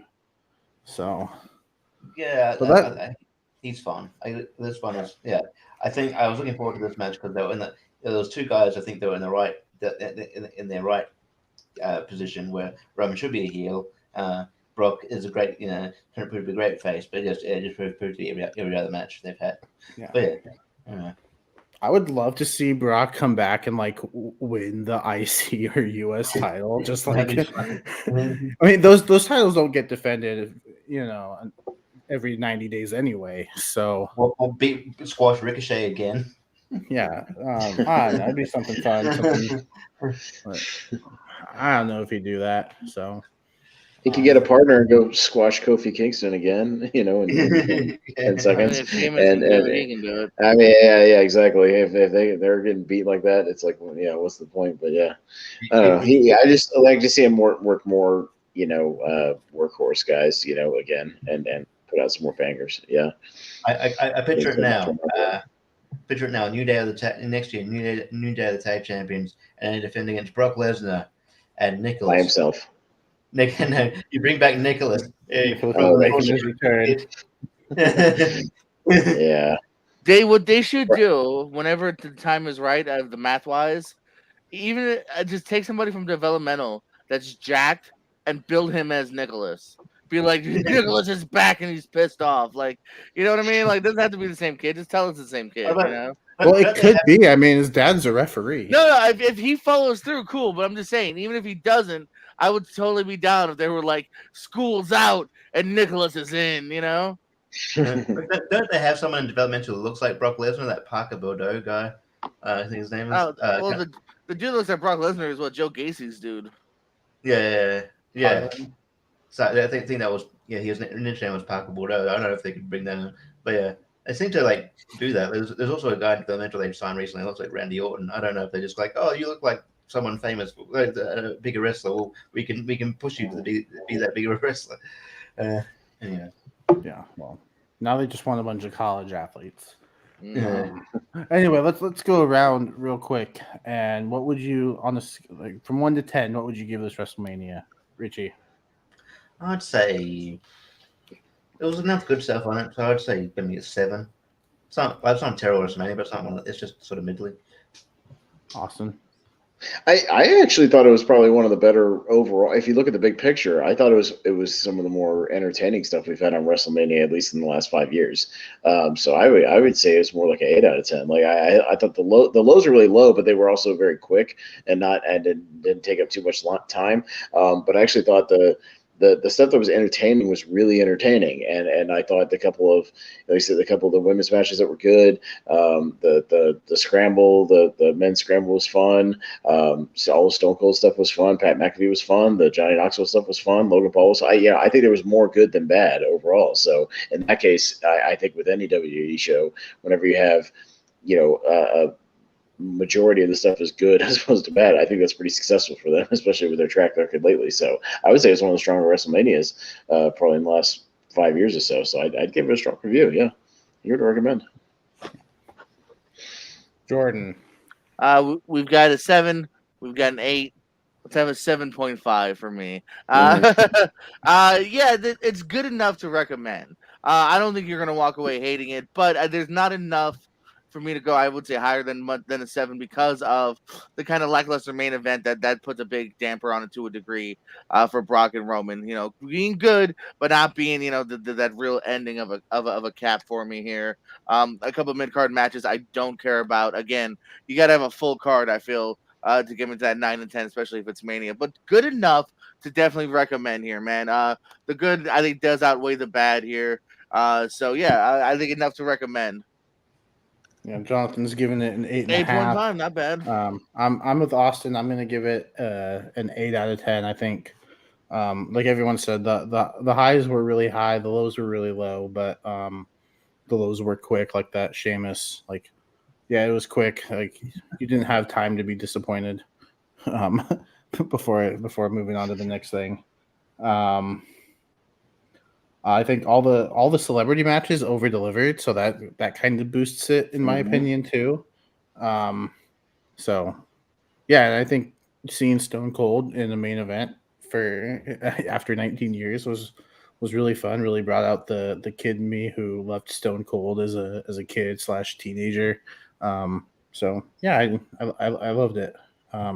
Jordan Anderson says 7.5 out of 10 for him. The Jordans agree. Which is, I guess, good it's nice for a casual wrestling fan, as he likes to call himself. So, yeah, well, we are about to approach the 2-hour mark. So I say, let's call it the night. And we can let's take it home, guys. I'm the referee. I'm giving you the signal to take it home, guys. So we're pushing up against the limit here. TV break. We were gonna talk a little bit about like some of the other indie events in Raw, but just like New Day versus Sheamus and Ridge, it's been cut. Gotta cut it short. You gotta cut it all you guys got chopped out. We can talk that on our regular day, Thursday at 10 p.m. Are we still doing Thursday this week? I thought this would take place at Thursday, but okay, we'll talk. I'll show up. I'll be here. I just came in for this show when I occasionally watch something, so I can talk about whatever you want. Yeah, you're fired. When I go watch the next AEW pay per view, I'll come on and talk about that. We wish you best of luck. Next show I'll actually watch. So yeah. Yeah, so that's our show. Just a couple things coming up. Tournament fights tomorrow, I believe. Austin is the one Yeah, crazy night. tomorrow, best one crazy night / day movies championship. We had so many of those types of movies. We had to do 128 of them instead of the usual 64. So we've already had our 2 different 64s, and what we're doing is we're taking the Sweet 16 from each of those episodes and doing a smaller bracket, a bracket of 32, and determining an ultimate best of the best. And it's funny, we've got some unusual movies in there that made it. Like I'll give you 2 examples. Die Hard 2 and 3 are both in the final 32, but not Die Hard 1. And then Friday After Next is in it, but not Friday. So ponder on that. Right after next. I like that movie a lot, actually. But anyways, Also, Die Hard 3 it over just 2. just shows because Ludwig Borga's in Die Hard 3. Yeah, Die Hard but 2 it is just the shows best Christmas movie, though. the randomness of tournament fights and how things can turn out, and if one movie has an easier road to the path to the title, and especially with the Sweet 16s, not Elite Eights. We have some strange movies in there, but that'll make it for a fun night. So I'm looking forward to that. Yeah, I mean, that's why the Rock and Roll Express and the Midnight Express didn't make the poll for Didn't our make tag the Elite team. Boo. Just the way the bracket goes. And that's the way the cookie crumbles. Mm-hmm. Yeah. So, Jordan, tell us about some of the stuff you got going on. Hi, I'm Jordan. Hi, Jordan. Hello, Jordan. April's a pretty light for me, man. Doing a lot of working here on the YouTubes. You'll find me at the Pierce Code channel doing some movie trivia, Pierce Wrestling, some trivia and get people on the right schedule, as well as exclusive wrestling matches, Real Pro Wrestling.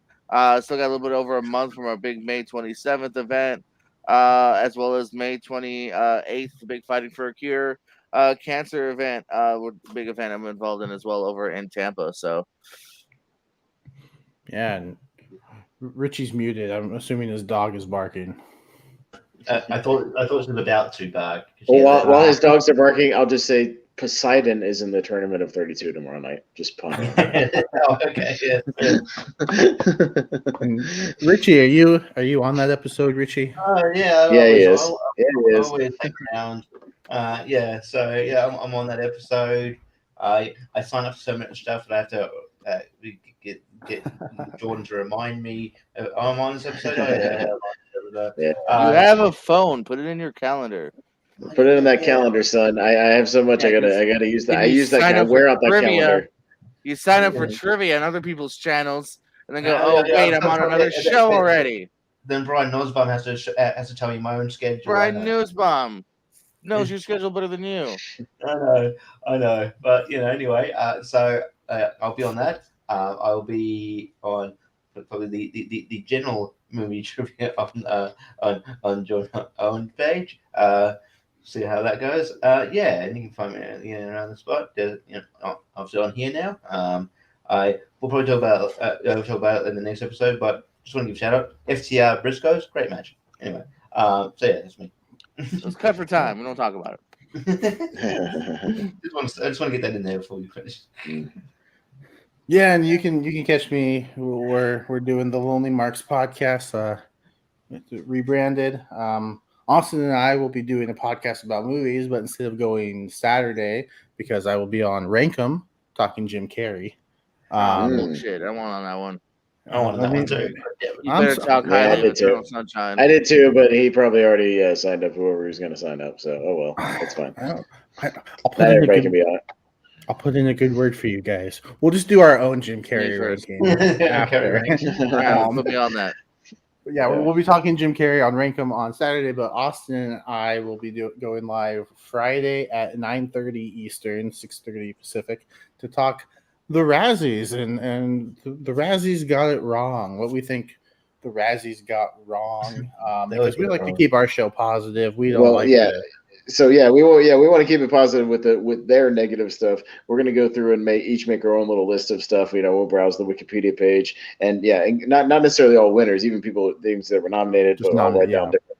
different performances or movies in general or whatever that have Razzie nominations that we don't think deserve the hate. Especially, there's a lot of ones in the '80s that I'm gonna probably lean towards the older stuff that I definitely don't agree with. So I might go more old school, and Jacob might go more recent stuff. But yeah, we'll do that. There's a few recent nominations that I definitely do not agree with. Yeah, pretty bad timing for the Razzies to create a Bruce Willis category right after he announces he's got like a brain disorder. Yeah, that It wasn't after. It was before. No, it's just. I know. I'm just saying it's one of those aged like milk things. A month later where it doesn't look good. Yeah. I'm just saying. saying. Also, my computer keeps freezing, so check my eBay store at Ben Affleck. We have a lot of great items like this Tessa Blanchard 8x10 I just found. I don't want it, but you can buy it. I got CM Punk. You can't. We're not. You had your turn. You had your turn. I need money for a new laptop. Buy stuff from my eBay store. Yeah. For just 30 cents a day, you can sponsor. You can support your ones. So I don't get booted off podcast again. Yeah. Do you have a low key? Do you have a low key one and an EC3 one and an Enzo Amore? I do have EC3 merch on there. Oh Jesus! All right. Well, that's Jordan. Please support him. And for Austin and for Richie, I am Jacob. And keep talking about wrestling.